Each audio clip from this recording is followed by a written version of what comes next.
this is why we get such garbage dialogue. Like, I'm watching this movie Damsel. I'm watching it, and it's just the most basic lines. Things like, I don't want to go marry this prince. I'm worried. You have to marry this prince. It's for the good of our family. And I'm just like, oh, they're just vomiting the exposition of the story, and it's like so boring. This is how corporate people. It's like a corporate email. That's what modern writing is like. It's a corporate email that I'm reading. So I was also thinking as I'm watching Damsel, right? Because I had just seen Dune Part 2, right? I just seen Dune Part 2, which is a film. Dune 1 and Dune 2, those are films made by adults. Folks, they're made by adults. Adult professionals with adult ideas and actual talent and credentials to make a film. It's so amazing how good it feels to watch a film made by adult filmmakers. wait, hang on. I gotta be careful. No, not adult, not to be confused with adult films. That's a different thing. So that's that's on the naughty list. No, I'm just kidding. So anyway. No, but they are just, they're not loons. They're not insane people making this crap and making crap. And so I watched Dune, where so much of the story lives in the visuals. So much of the story lives in the cinematography, the experience of being on this planet, of being with the Fremen and just like learning how to survive. And so much of the story is told. And I while I disagree with what Denis Villeneuve said, that like he hates all dialogue, I think, well, that's an overstatement. That doesn't really make any sense. But I understand kind of where he's coming from on that. When he says that I think dialogue is the worst part of a film and I wish I could make a film without any. I think what he's getting at is we need to get back to showing, not telling. And so I'm watching this Damsel movie, right?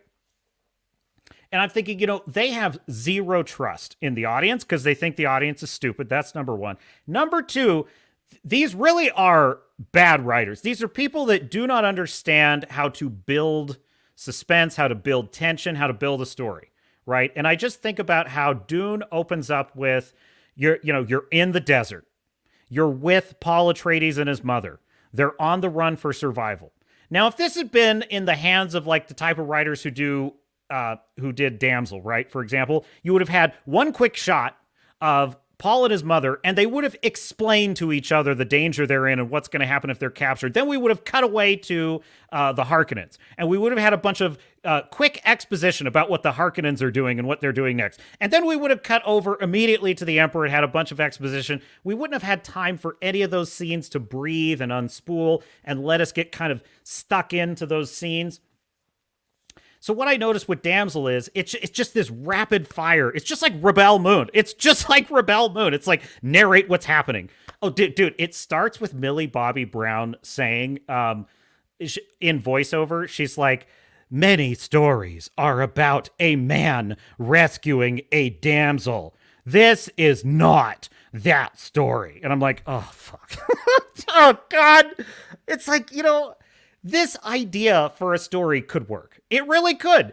But they are so, you know what they're like? They're like the 2-year-old in the psychological experiment where you put a candy in front of them and you're like, now here's the deal.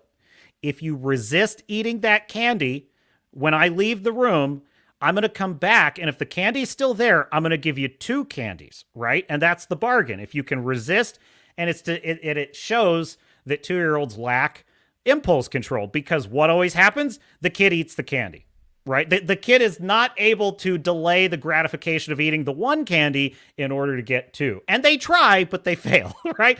This is what wokies are like. It's like, if you could just resist telling, just vomiting and downloading the NPC update on your audience, if you could just resist that impulse, and instead of telling them what you want them to know so that they're not bigots, and just let it be in the story, you could actually win them over, and you could actually have something that like pulls the audience in, and they go on this journey, and they see and they experience a damsel, right, who in this case is, survives and like and goes on this big adventure. And you know what your audience would not be thinking? They would not be thinking this was subversion of expectations and this was a story about a damsel who don't need no man. They would just be thinking, oh, what a cool character. It was fun seeing her survive all that. If you did this right, is what I'm saying. But they can't resist it. They can't put off getting two candies. They have to have the one candy first, which is, oh, I just told you right in the first line in the movie. This is about how the patriarchy sucks. Are you excited? it's like, oh, why are you spoiling your own stupid movie? You know what I mean? And so they immediately tell you that the theme of this movie is patriarchy sucks. Old stories about knights saving damsels suck. Screw you for liking them, you ugly cis white males. And then they move quickly into there's this really weird cold open about a king and these knights who are fighting a dragon. They're hunting a dragon. And it's like, this is what I mean when I say Chat-GPT dialogue. The king is leading his knights in this formation, and he says, "Come with me, men, we will slay the dragon." Wow, that was Shakespeare. That was really good writing. Oh my God, that was so amazing. It's like, just say the obvious thing, which is going to happen. So then these knights go into this dragon cave, and the king. This is these idiots' idea of like tactics, right? Is form a line, men, form a line. And so the knights form this line, and they've got all their shields, and I'm like, what the hell is that gonna do? There's a giant dragon like lurking in the darkness of this cave, and what does he do? He just lines up his knights so that they're in a neat little formation. What do you think happens next, chat? The very next thing that happens is a giant ball of fire just kills them all, burns them all, melts them, just melts all of his men. And the king has the audacity to be shocked by this. He's like, oh my God. Whoa, how could you fight such power? Well, it's a dragon. It's a dragon. What did you think was going to happen, Your Majesty? I'm like, these are stupid people that write this shit. And so then what does he say? He says his next order to his men, which is just as bad as the first, is stand fast, men, stand fast. And I'm like, oh, great, that's going to go great for you. And so then the dragon comes out and he just starts shredding all of his men, kills them all.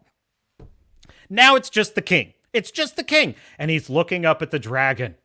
And he's like, oh no. And he plunges his sword into a rock. Folks, do these idiots understand how swords work? Like, he stabs his sword into a stone. How? Like, how does that work? Like, yes, if it were dirt, I could understand that. But he plunges his sword into a stone, okay. And then he waits for the end. And then they cut away to 200 years later. And it's Millie Bobby Brown, and she's on the farm, and she's farming the land. And then a carriage arrives, and she vomits a bunch of exposition. We have to get the grain to the market. We did not sell enough grain during the last harvest, and we have to sell this and that, bunch of boring shit. And then this carriage arrives. It says, here is a marriage proposal for you. You're going to marry the king. And then her black mother, wait, what? Wait, what? It's like Angela Bassett plays her mother. And then she says, oh, hello, stepmother. I'm like, oh, stepmother. Oh, okay, good. So we met our racial quota, but also just, whatever. Anyway, but you know what I mean? It's like, it's so boring. It's boring. In the words of Az, take it away, Az. 'Cause we're boring! We're so fucking boring! So her father then says, well, this marriage proposal is very good for our family, and you're going to marry this prince and live in luxury, and it's going to be great. And then they're on a ship. And by the way, after the king, ready for the end, it says 200 years later. And I'm thinking, now, what is the point? What is the point of that cold open? I didn't actually establish anything. All it did was show a king get all of his guys massacred by a dragon, and that's it. It didn't establish anything about the lore. It wasn't interesting. It wasn't fun to watch. This is exactly like Avatar: The Last Airbender live action. It was the same deal. It's like we open on this guy running from assassins, a bunch of fire, and the bad guy narrates all of his evil plans, and then off we go. And I'm like, but what's the point of that? It didn't get me invested. I don't care about any of these characters yet, and they're not giving me time to care about Millie Bobby Brown's character. They're not giving me time to understand who her father is. Like, what does her father believe about the world? What is her relationship with her father? Is her father a tyrant? Is he a man who's so poor he's willing to sell his daughter into a marriage with a king? Also, why does the prince want to marry a commoner? Like, why? This prince just wants to marry a peasant farmer. Why? That doesn't make any sense. Also, why are his daughters working the land? Obviously, because they're strong women, so stunning, so brave. But I'm serious about this. Like, there should be, there should be reasons behind all this. But the problem is, rather than having the right opening image, the opening image of this film, if it were done properly, in my view, should have been her on the farm. We open with, she's on the farm, she's preparing for the day. They show us what her life is like. Maybe she walks into the house later in the day and has a conversation with her father that starts to drop hints about what their life is like and how bad things are going. This is what's called in story structure setup. This is what's called setup. Now, the problem is setup requires two things. It requires patience as a creator, and it requires trust of your audience. You have to trust your audience that they are here for this, right? Now, that doesn't mean you should waste their time. I'm not saying you should waste their time. What I'm saying is you need to trust that Millie Bobby Brown's character is interesting enough to pull us in. Her little life on this farm is interesting enough to pull us in. You need to tell a story that makes just that segment of it interesting. Her on the village. There's a movie that does this very well. It's called The Princess Bride with Carrie Elwes. It does these kinds of establishing scenes very, very well because you see Buttercup's life, you see his life, you get a sense of what he wants, you get a sense of what she wants, her relationship to her family, and so on. All of that is set up with timing, careful pacing and timing. What I notice with things like Damsel and Echo and Secret Invasion, just all this garbage we've been fed, is they all fall into this pattern. Avatar: The Last Airbender live action, they all fall into this pattern of like, there's no time.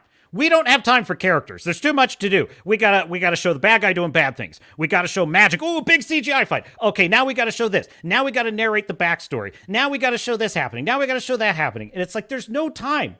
There's no time to get to know any of these characters. And that's because these are stupid people that write this shit. Stupid people, folks. Their idea of military tactics. I was like, but because I was interested. I wanted to know, how could a group of knights defeat a dragon? I was here for that. I was like, okay, show me. And what did they... Oh, line up, men. Okay, that was a bad idea. Plan B. It's like, these are... I mean... They eat glue. They eat glue, these writers. But anyway, okay. So that's Damsel. That's as far as I got. Hey, thanks for watching. I hope you loved this clip. Please like and subscribe. And did you know you can join us live every Sunday on the Captain's Cast live show? That's at 1 p.m. Pacific, 4 p.m. Eastern, every Sunday. You can join me and the rest of the crew in the live chat as we set sail for more amazing adventures in entertainment, film, video games, etc. And until next time, my dear sailors and starnauts, this is Captain Garrett saying, I will see you out there.